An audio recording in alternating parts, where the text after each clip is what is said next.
day and welcome. How did you get on with yesterday's challenging positions? Well, they weren't that easy, so if you managed to find solutions, well done. The analysis of those positions is just below, so be sure to go through those, and please feel free to leave any comments just below. Today, I want to just have a recap of the principles we've been studying throughout the course. The magic formula. We started off by looking at some of the more common material imbalances, the ones which, if we can properly understand them, are going to be the most practical in over-the-board chess.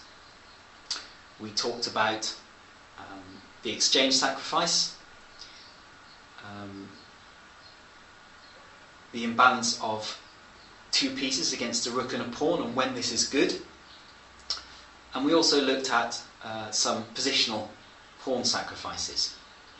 And then we moved on to the activity of the pieces. And we noted that although material is important, if we have more force, i.e. more material, all other things being equal, we're going to have an advantage. Even if we have less material, if what's left on the board is more active than our opponents, we're going to have an advantage. So we looked at the various pieces and what they need to do to be active. We then moved on to goals and targets, where we primarily focused on pawn structure, which is absolutely fundamental to understanding strategic themes in the middle game. And that helped us to some degree to choose the openings which are best suited for us. So goals and targets, very important, the structure, and weaknesses in our opponent's positions, to have targets for us to attack.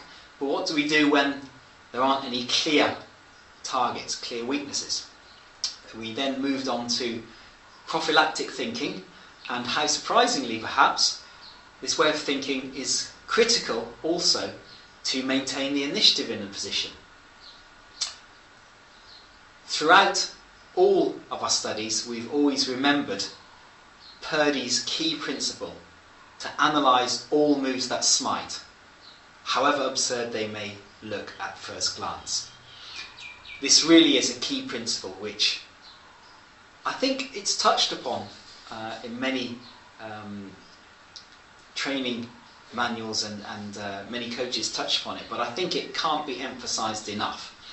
As Purdy says, if the student forces himself to examine all moves that smite, however absurd they may look at first glance, he is on the way to becoming a master of tactics.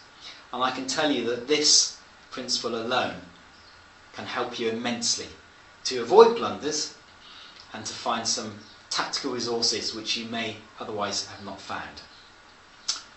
I hope also that while practicing this, you've developed your analytical skills, and we mustn't always forget that just before we make a move to apply Blumenfeld's rule and to look at the position through the eyes of a patzer, make sure that we haven't, in all our complex analysis, missed the most obvious. Okay, so keep applying this. If there's anything you're not sure of, just go back and look at the lessons again. In fact, although we're in the process of developing a new course, I would recommend before going on to the new course that you go through this course from the beginning in its entirety again. You'll find that as you've developed your skills, when you look at the lessons again, they will mean something different to you.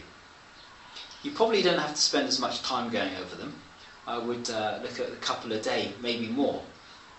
But look at them again, and you're most likely to find that they do mean something different, something extra to you than they did first time round. And maybe you'll appreciate the games and the game excerpts that little bit more now that you've practiced these good techniques that we've been studying. Finally, yesterday, we talked about the razor's edge, just going that little bit further. And really, that will, or that willingness to try that little bit harder is what drives us on and makes us keep improving our game. Have a look at the solutions from yesterday. They were quite challenging positions, where even Grandmasters in 2 of those positions missed some key points. So have a look at the solutions. Enjoy. We'll talk again tomorrow. This is Roy Phillips. Thanks for your attention.